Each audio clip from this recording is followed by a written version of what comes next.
DC versus RCB scorecard, দুরন্ত বোলিংয়ে বেলাইন রাজধানী এক্সপ্রেস, একপেশে বদলা আরসিবির, কলকাতা, প্রথমবার দেখলে চোখ কচলাতে হতে পারে, এটা আদৌ কি ক্রিকেট ম্যাচ চলছে নাকি ফুটবল? স্কোরকার্ড বলছে ৮-৬।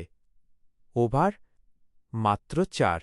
প্রথম ৬ জন ব্যাটারের স্কোর ০-১-১-০-৫-০।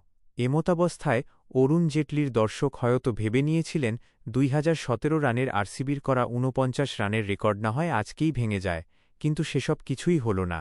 দিল্লিকে ৪৯ রানের গণ্ডি টপকাতে সাহায্য করলেন চন্দননগরের অভিষেক পোড়েল। তাঁর ৩৩ বলের ৩০ রানের ইনিংসের সৌজন্যেই ৭৫ রান করল দিল্লি ক্যাপিটালস। যদিও তাতে লাভের লাভ কিছুই হয়নি। ৭ ওভারের মধ্যেই ৭৭ রান তুলে হেলায় ম্যাচ জিতল আরসিবি। টসে জিতে ফিল্ডিংয়ের সিদ্ধান্ত নিয়েছিল আরসিবি। ম্যাচের দ্বিতীয় বলেই ভুবনেশ্বর কুমারের বলে ক্লিন বোল্ড হয়ে যান ১৮ বছরের কিশোর সাহিল পরখ।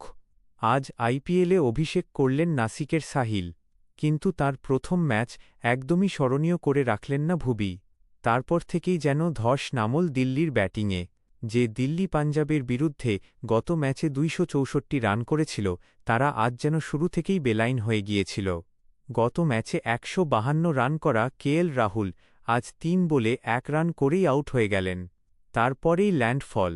৮ রানে ৬ উইকেট পড়ে যায় দিল্লির। অরুণ জেটলির পিচে তখন যেন ভুবি ও হ্যাজলুড আগুন ঝরাচ্ছেন। ৮-এর ৬ থেকে দলকে টেনে তোলার চেষ্টা করলেন অভিষেক পোড়েল ও ডেভিড মিলার, তবে রশিক সালামের বলে আউট হয়ে ফিরলেন ডেভিড মিলার। ১৯-১৩ বলে ১২ রানে ফিরলেন কাইল জেমিসন। দুর্দান্ত স্পিনে সুয়শ শর্মা বোল্ড করলেন কুলদীপ যাদবকে ১২-১৭ ওভারের মধ্যেই ৭৫ রানে শেষ হয়ে গেল দিল্লির ইনিংস। ৩ ওভার বল করে ৮ রান দিয়ে ৩ উইকেট পেলেন ভুবনেশ্বর কুমার। ১২ রান দিয়ে ৪ উইকেট পেলেন হ্যাজলুড। এঁদের হাতেই গত বছর ফাইনালে পাঞ্জাবকে ধরাশায়ী করেছিল আরসিবি।